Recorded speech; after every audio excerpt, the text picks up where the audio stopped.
안녕하세요, 수험생 여러분. 이번 시간에는 선생님과 함께 시 문제 마무리해 보도록 하겠습니다. 자, 우선 황진이의 시조와 관련된 문제부터 풀어볼게요. 자, 위시의 갈래에 대한 설명으로 적절하지 않은 것을 물었습니다. 자, 이 시는 시조죠. 자, 시조는 기본적으로 3, 4조 또는 4, 4조의 음수율을 보이고요. 사음보의 율격이 나타납니다. 그리고 초장, 중장, 종장, 세장의 형식으로 이루어져 있고요. 간결한 형식을 통해서 말하고자 하는 바를 표현하다 보니까 시어의 상징성이 튀어나온 편입니다. 2번이 답이 되겠죠. 자, 시조의 기본적인 특성 잘 알아두시고요. 자, 위시에 대한 설명으로 적절한 것은 우리말의 묘미가 잘 나타나 있다. 특히 서리서리 구비구비 같은 음성 상징어를 사용한다거나 해서 우리말 표현의 아름다움을 잘 살린 것을 볼 수가 있습니다.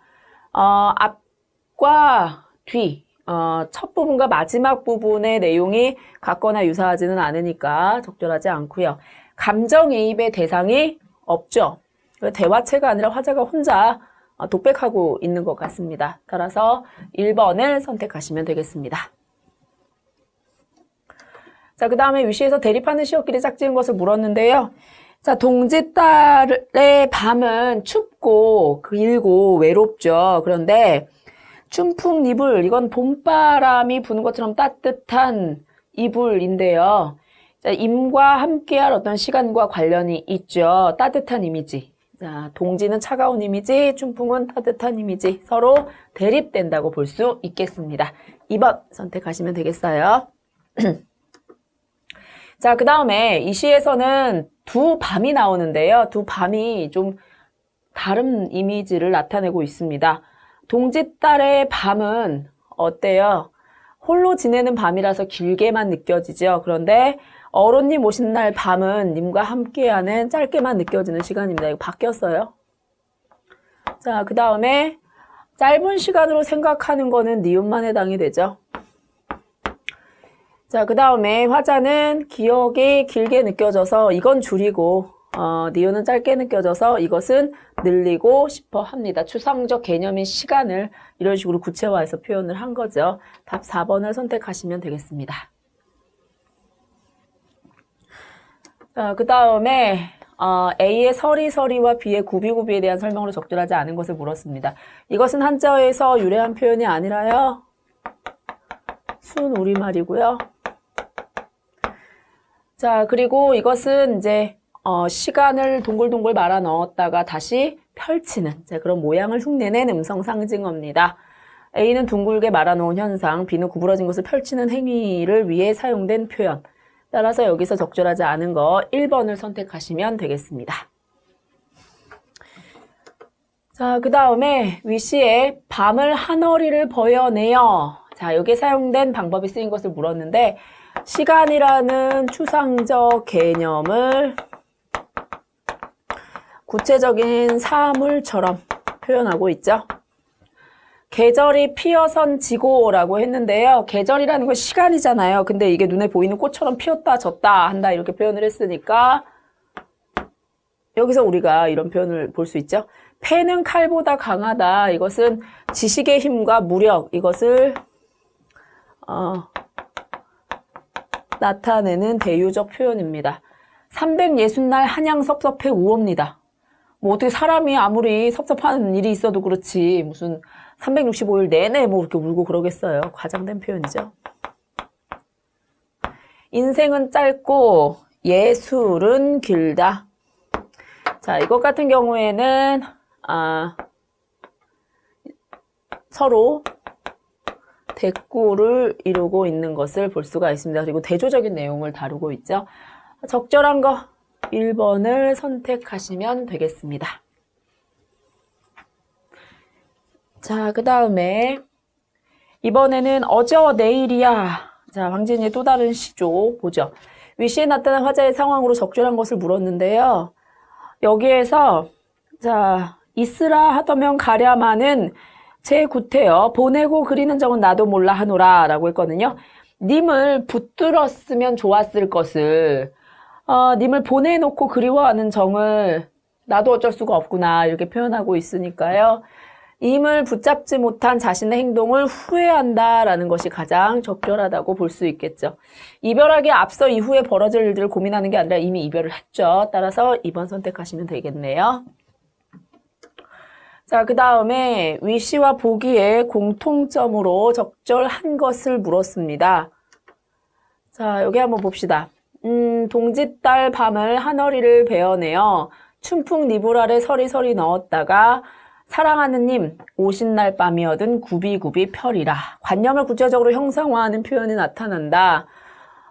지금 이 시에서는 보기의 시에서는 밤을 잘랐다가 넣었다가 편다라는 이런 표현이 나와 있죠. 그런데 이 어저 내일이야 이 시에서는 우리가 이것을 확인해 볼 수 없습니다. 자, 그 다음에 스스로를 책망하는 정서가 나타나는 것은 어저 내일이야 이 시에서 뿐이고요. 여기에서는 그런 모습을 우리가 알 수가 없고요. 임에 대해서 원망하는 태도는 둘 다 살펴볼 수 없습니다. 임에 대한 그리움의 정서가 나타난다는 점에서 공통적이라고 할 수가 있겠죠. 답 4번을 선택하시면 되겠습니다. 표현 방식은 다르지만 그리움의 정서를 나타내는 것은 마찬가지예요. 기억에서 리을에 대한 해석으로 적절하지 않은 것을 물었는데요. 자, 기억의 어저 같은 경우는 이런 감탄사입니다. 그릴 줄을 모르다냐 그리워할 줄을 몰랐던가 지금 후회하고 있는 거죠. 이시라 하더면 가랴마는 나에게 있으라고 했다면 내가 떠나려 했겠느냐마는 이라는 의미로 해석된다. 누가 떠난 거예요? 이미 떠난 거죠. 내가 떠난 게 아니고. 자, 따라서 답 3번을 선택하셔야겠습니다. 이미 떠난 상황이에요. 자, 4번도 볼까요? 보내고 그리는 정은 님을 보내고 이제 와서 새삼 그리워하는 마음은 자, 나도 모르겠다. 이런 식으로 해석이 되죠. 자, 그 다음 위시의 화자가 임을 붙잡지 못했던 이유로 가장 적절한 것을 물었는데요. 왜일까요? 여기서 보면 있으라고 했다면 안 갔을 텐데 구태여 보냈다라고 한 것을 봤을 때 있으라는 말을 하기가 자존심이 상했던 거죠. 자기 자존심을 지키려다가 지금 후회하고 있습니다. 간혹 이제 사랑과 자존심 사이에서 갈등하는 경우가 있죠. 자, 2번 선택하시면 되겠어요. 화자의 상황 잘 파악하시면 되겠습니다. 자, 그 다음에 낙화와 관련된 문제 풀어보도록 하겠습니다. 이 시에 대한 설명으로 적절한 것을 물었는데요. 자연의 모습과 인간의 모습을 대비하여 나타내고 있습니다. 자, 모습이 대비되어 나타난다. 자, 여기 보시면 꽃이 지고 있죠. 그런데 이 꽃이 지는 모습이 상당히 아름답죠. 그리고 그 뒤에는 어때요? 열매를 맺는 것을 볼 수가 있습니다. 그런데 사람의 삶이라는 것도 마찬가지여서 뒤에 어떤 성숙이라는 열매를 맺은 걸 생각했을 때 이별이라는 그 뒷모습이 아름다울 수 있다는 걸 얘기하고 있습니다. 그러면 자연의 모습과 인간의 모습이 서로 대조를 이룬다고 볼 수는 없겠죠. 자연현상에서 삶의 이치를 발견하고 있다.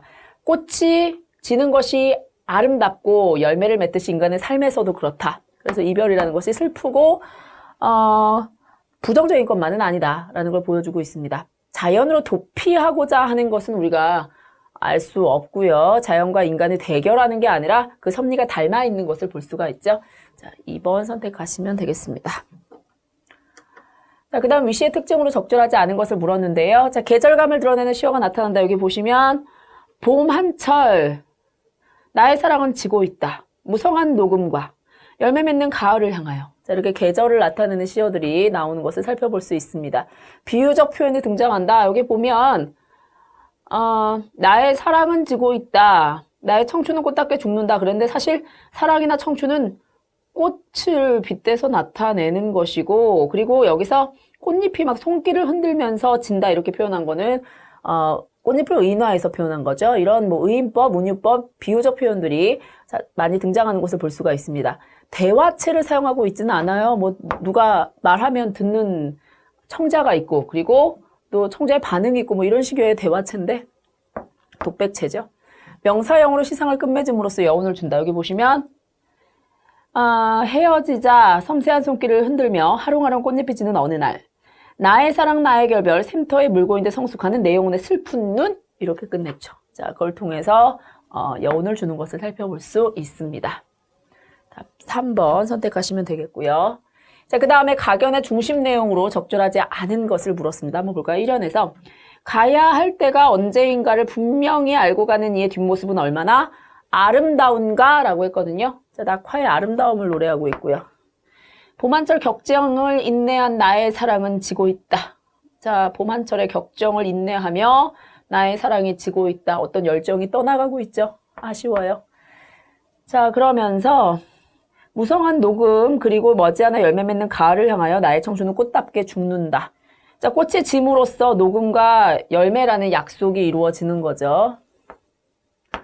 자, 그런데 마지막에 보시면 나의 사랑 나의 결별 샘토에 물거인 듯 성숙하는 내 영혼의 슬픈 눈.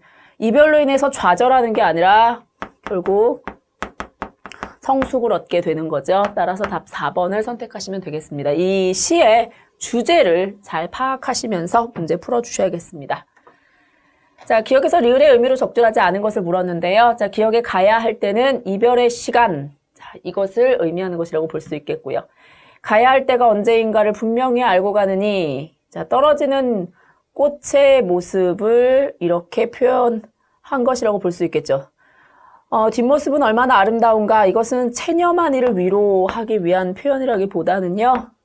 이별이라는 것이 성숙이라는 가치를 만들어내기 때문에 그것이 아름다울 수 있다는 것을 보여주는 것이고 포기한 사람 위로하려고 하는 것은 아닙니다. 내 영혼의 슬픈 눈이라는 것은 이별의 아픔이 분명히 있습니다. 그러나 여기에서 성숙이 이루어진다라는 것을 보여주는 표현이라고 할 수 있죠. 따라서 3번 선택하시면 되겠습니다. 죄송합니다. 자, 그 다음에 186번입니다. 뒷모습은 얼마나 아름다운가. 자, 여기에 쓰인 표현 방법과 동일한 방법이 쓰인 것을 물었습니다. 얼마나 아름다운가? 의문형을 활용해서 아주 아름답다 라는 걸 강조하고 있는 거죠. 내가 울면 날이 새고 날이 새면 나 죽는다. 자, 꼬리에 꼬리를 무는 표현이 이어지고 있어서 얘는 연세법이기도 하고요. 그리고 뭐뭐 하면 뭐뭐 한다. 대꾸법이기도 하죠. 너의 넋은 수녀보다도 외롭구나. 자, 여기서 지금 사실 대상이 이게 식물이거든요. 그런 점에서 봤을 때 얘는 의인법이라고 볼 수가 있고요. 그리고 뭐뭐 보다라는 표현이 나와 있으니까 우리가 이게 파초라는 시에 나온 식구라는 걸 모르고 보더라도 수녀보다도 라는 비교도 알 수가 있고 외롭구나, 영탄도 알 수가 있어요. 뭐뭐 하구나, 영탄.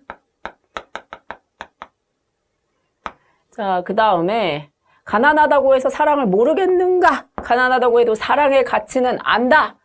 그런데 가난하다고 해서 사랑을 포기하라니 뭐 이런 식의 의미로 우리가 생각해 볼 수가 있겠죠. 서리법 활용한 것을 볼 수 있습니다. 봄이 오면 꽃이 피고 가을이 오면 단풍이 든다. 자, 대꾸법 활용하고 있는 거 살펴볼 수 있죠. 답 3번 선택하시면 되겠습니다. 자, 그 다음에 봄 한철과 가을의 의미에 해당하는 것을 짝지은 것을 물었습니다. 자, 봄 한철은 언제입니까? 충만한 시기가 아니라요. 아직은 다 이루어지지 않은 젊은 날의 설렘의 시기가 되겠죠. 가을은 쓸쓸한 시간이 아니라 성숙의 계절이니까요. 2번을 선택하면 되겠습니다. 젊은 날이 가면 쓸쓸할 것 같지만 그렇지 않죠. 오히려 성숙의 날이 오는 거죠. 낙화, A의 낙화에 나타난 주된 이미지로 가장 적절한 것을 물었습니다. 분분한 낙화하고 점점점 이렇게 되어 있거든요. 자, 꽃잎이 흩날리는 모습을 분분한 낙화 이렇게 표현을 했고요. 여기 생략법을 사용해서 말 줄임표를 써서 점이 여러 개 있잖아요. 이게 마치 떨어지는 꽃잎 한 장 한 장처럼 보이기도 합니다. 자, 이것은 떨어지는 꽃잎을 떠올리게 하니까 하강의 이미지와 관련이 있겠죠. 자, 그 다음 결별이 이룩하는 축복. 이것 같은 경우에는 사실 결별은 보통 슬픈 거고 부정적인 건데 축복이라는 긍정적인 개념과 관련지어서 제시했으니까 얘는 역설법이 쓰였다고 볼 수가 있습니다. 이것이 쓰이지 않은 것. 나보기 역겨워 가실 때에는 죽어도 아니 눈물 흘리우리다. 눈물 안 흘릴 수 있죠. 모순된 건 아니죠. 하지만 님이 떠나면 슬플 텐데 안 올 거라고 얘기하는 거는 반어적인 거죠. 이게 반어와 역설은 특히 잘 구별을 하셔야겠습니다. 두 볼에 흐르는 빛이 정작으로 고와서 서러워라. 고운데 왜 기쁘지 않고 서러울까요? 자, 모순된 표현이 나타나 있죠. 찬란한 슬픔에 몸을. 자, 여기서도 슬픔이라는 부정적 개념이 찬란하다는 어떤 밝은 이미지와 연결이 돼 있죠. 이것은 소리 없는 아우성. 시끄러운 건데 소리가 없다고 표현했으니까 모순된 역설적 표현입니다. 1번 선택하시면 되겠습니다. 역설과 반어 특히 잘 구별해 하시고요. 자, 섬세한 손길을 흔들며. 자, 여기에 쓰인 표현 방법이 뭐냐? 섬세한 손길 누가 흔들어요? 꽃이 흔드는 거죠. 꽃잎이 떨어지는 걸 마치 이제 여자가 가느다란 손을 안녕 하고 흔드는 것처럼 이렇게 표현을 한 거죠. 그걸 통해서 이 낙화와 이별의 이미지를 연결하고 있거든요. 4번 의인법입니다. 사람이 아닌 대상을 사람처럼 표현하고 있죠. 자, 그 다음 하롱하롱. 자, 이 하롱하롱. 꽃잎이 하롱하롱 진다 그랬거든요. 뭐예요? 꽃잎이 이렇게 가볍게 흩날리면서 떨어지는 자 그런 모습을 묘사하고 있는 것이라고 볼 수가 있겠죠. 그러니까 얘는 의태어인데요. 화자가 이별을 거부하는 것은 아닙니다. 이거는 꽃잎이 아름답게 떨어지는 모습을 나타내는 거니까 이별을 거부한다고 보기는 좀 어렵겠죠. 4번입니다. 193번 문제 보겠습니다. 샘터에 물 고인 듯에 쓰인 표현 방법이 쓰인 적절한 예를 보기에서 고른 경우에 해당하지 않는 것을 물었는데요. 샘터에 물 고인 듯이라는 것은 이제 직유적 표현이죠. 이걸 통해서 어떤 순수하고 깨끗한 그런 이미지를 나타내고 있습니다. 자, 이 시에서 보시면 돌담의 속삭이는 햇발같이 풀 아래 웃음 짓는 샘물같이 자 이런 태도로 하늘을 우러르고 싶다. 이렇게 얘기를 했고요. 새학시 볼에 떠오는 부끄럼같이 시의 가슴에 살포시 젖는 물결같이 자 실비단 하늘을 바라보고 싶다. 자 이런 식으로 직유적 표현을 활용하고 있는 것을 볼 수가 있습니다. 햇발같이 따사로운 마음, 샘물같이 깨끗한 마음, 새학시 볼에 부끄러움같이 순수한 마음, 시의 가슴에 살포시 젖는 물결 같은 어떤 낭만적인 자 그런 마음으로 하늘을 바라보겠다는 거죠. 자 그러면 적절하지 않은 것. 오늘 하루 하늘을 우러르고 싶다에는 직유법이 나타나 있는 게 아니고요. 이것은 화자가 바라는 것을 이야기하고 있는 거죠. 화자의 이상향을 알 수가 있습니다. 따라서 3번 선택하시면 되겠습니다. 자, 이번에는 땅끝과 관련된 문제 풀어보도록 하죠. 위시에 대한 설명으로 가장 적절한 것을 물었는데요. 수미상관의 구성을 보이고 있다. 시의 첫 부분과 끝 부분이 같거나 비슷하지 않죠. 대화체가 아니라 독백체죠. 화자가 하나예요. 자, 그리고 시간의 흐름에 따른 시상 전개를 보이고 있다. 자, 여기에서 어렸을 때 얘기를 하다가 살면서 몇 번은 땅끝에 서게도 되지. 자, 이렇게 지금 시간의 흐름에 따라서 땅끝의 의미가 달라지고 있는 모습을 보여주고 있습니다.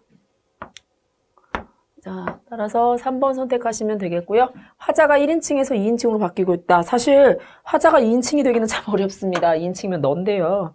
자, 화자가 2인칭으로 바뀌고 있는 거 살펴볼 수 없습니다. 따라서 3번 선택하시면 되겠어요. 자, 위시의 특징이 아닌 것을 물었는데요. 자, 뭐뭐 했지 이런 동일한 어미를 반복해서 오늘을 형성하는 거 살펴볼 수 있습니다.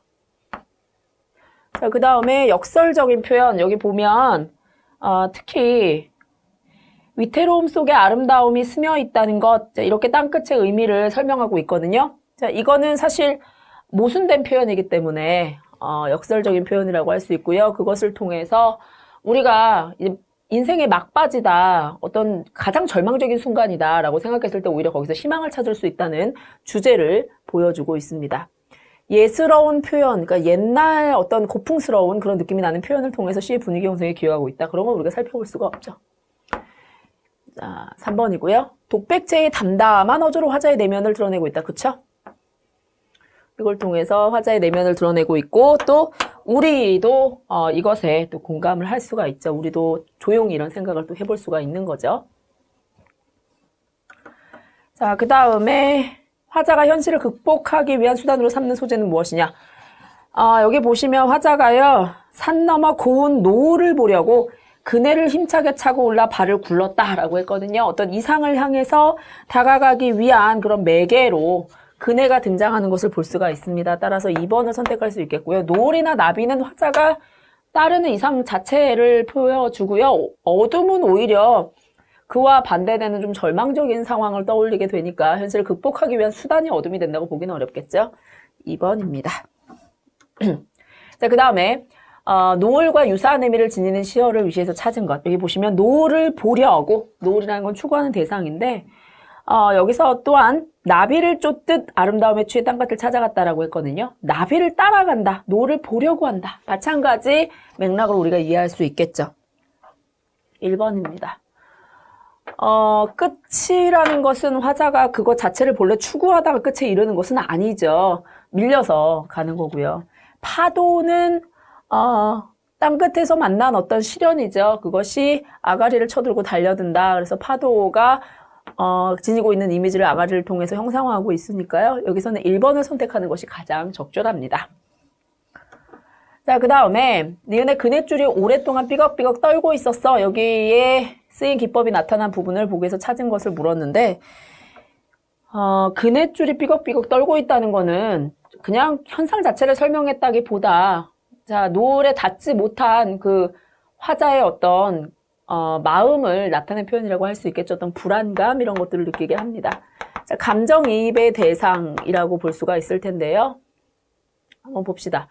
초롱의 불빛, 지친 밤하늘, 굽이굽이 은합물 목이 젖은 새, 차마하니 솟는 거랑 눈이 감겨서 제 피에 취한 새가 귀촉도 온다. 그대 하늘 끝 홀로 가시니마. 자, 여기 보시면 이미 죽었어요. 그대가 하늘 끝으로 홀로 가버렸다고 했거든요. 그래서 화자는 지금 어때요? 슬퍼하고 있습니다. 여기 보시면 제 피에 취한 새가 귀촉도 운다라고 했단 말이에요. 제 피에 취한 새가 운다. 그러면 일단은 이것이 감정이입의 대상이 될 수 있을 거고요. 그리고 또 다른 표현은 없는지 한번 봅시다. 여기 보시면 밤하늘이 지쳤대요. 근데 밤하늘이 지친다는 게 말이 되나요? 자, 이것은 화자의 정서를 대신해서 표현해 주는 거죠. 화자의 정서가 반영이 된 거죠. 자, 그렇기 때문에 자, 이와 관련된 거 자, 지친 밤하늘 2번을 선택하시면 되겠습니다. 자, 그 다음에 199번입니다. A에서 D에 대한 이해로 적절하지 않은 것을 물었는데요. 자, 노을은 끝내 어둠에게 잡아먹혔지. 이것을 통해서 시간이 경과되며 즉 해가 지는 것은 곧 밤이 온다는 걸 이야기하는 거잖아요. 밤이 왔다는 건 시간이 지났다는 얘기죠. 시간이 경과되고 그러면서 어린 시절의 꿈, 노을이 좌절되었음을 알 수 있다.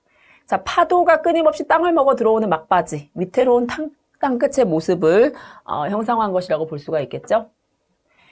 자, 파도가 아가리를 쳐들고 달려든다라는 것은 삶의 위기를 감각적으로 표현한 것으로 절망적인 상황을 가리킨다. 그렇죠. 그런데 살면서 또 몇 번을 여기에 이르리라는 것이 자, 이것이 아무리 노력해도 삶은 위기에 처하게 된다는 절망의 태도를 보여주는 것이다. 자, 여기 보시면 그런데 이상하기도 하지. 위태로움 속에 아름다움이 스며 있다는 것이, 땅끝은 늘 젖어 있다는 것이, 그걸 보려고 몇 번은 여기에 이르리라는 것이라고 했거든요. 땅끝이 지니고 있는 희망의 의미를 이야기하면서 그걸 보려고 여기에 이르리라는 것을 얘기했으니까 어떤 절망의 태도를 얘기하는 게 아닙니다. 바닥을 치면 희망이 있다고 하잖아요. 자, 그런 태도와 관련이 있다고 볼 수가 있겠죠. 자, 그 다음 봅시다. A의 그러나와 B의 그런데. 자, 어떤지 한번 보죠. 여기 보시면 어릴 때는 나비를 쫓듯 아름다움에 취해 땅끝을 찾아갔지. 그건 아마도 끝이 아니었을지 몰라. 그러나 살면서 몇 번은 땅끝에 서게도 되지. 이렇게 얘기했거든요. 자, 지금 여기서 앞뒤에 전환이 일어났고요. 자, 그 다음에 땅끝에 찾아 나선 것도 아니었지만 끝내 발디디며 서 있는 땅의 끝. 그런데 이상하기도 하지. 자, 이곳이 파도가 아가리를 쳐들고 달려드는 곳이라고만 생각했는데 위태로움 속에 아름다움이 스며 있답니다. 자, 지금 여기서 보시면 시상의 전환이 이루어지고 있는 거 살펴볼 수 있죠. 자, 그 다음에 A에서는 현재에서 과거로 시상이 전환된다. 아니죠. 어렸을 때에서 지금 어른이 되면서 이제 성장하는 그 과정과 관련이 있으니까요. 얘는 바뀌어야죠. 과거에서 현재로. 자, 그 다음에 B에서는 상황에 대한 인식의 전환이 이루어진다. 그쵸? 같은 땅끝을 보고 절망이 아니라 희망을 발견하고 있죠. B의 앞부분에서는 화자는 삶을 부정적으로 바라봤죠. 그쵸? 절망인 줄만 알았죠. 그런데 그게 아니었더라. 뒤에 뒷부분에서는 삶을 긍정적으로 바라보고 있다. 자, 이런 변화가 일어나는 걸 살펴볼 수 있습니다. 2번을 선택하시면 되겠네요. 자, 그 다음에 201번입니다. 가에서 다의 땅끝의 의미를 순서대로 정리한 것을 물었는데요. 자, 처음에 화자는 땅끝에 대해서 어떻게 생각합니까? 노를 보려고 발을 굴렀고 또 나비를 쫓듯 아름다움을 취해 땅끝을 찾아갔다고 했으니까 어떤 어린 시절의 그런 이상향이었죠. 좀 신비롭고 뭔가 내가 알지 못하는 미지의 세계고 거기엔 아름다운 게 있고 이렇게 생각을 했단 말이에요. 그러나 살면서 땅끝에 서보니 그것은 굉장히 절박한 그런 절망적인 공간이었습니다. 그러나 마지막에 보시면 그런데 자, 위태로움 속에 아름다움이 스며 있다는 것, 즉 희망이 있다는 걸 깨닫게 되는 것을 볼 수가 있죠. 따라서 여기서 적절한 것은 1번을 선택할 수 있겠습니다. 자, 그 다음에 위시의 위태로움 속에 아름다움이 스며 있다. 자, 이것은 역설적인 표현이죠. 자, 이것을 이해한 것으로 적절하지 않은 것. 화자가 땅끝에서 얻은 깨달음을 역설을 통해서 나타냈다고 볼 수가 있겠고요. 화자는 이러한 인식을 통해 삶의 희망을 품고 있습니다. 절망적인 상황에 희망이 없다. 절망적인 상황 속에서도 희망은 있다라는 걸 보여주는 거죠. 그래서 아름답다라는 표현을 한 겁니다. 4번 선택하시면 되겠습니다. 자, 여기까지 해서 시 문제 다 풀어봤습니다. 자, 다음 시간에는 이제 소설 이런 산문 문제들 좀 풀어볼 거예요. 자, 다음 시간도 기대해 주시고요. 오늘 여기까지 마무리할게요.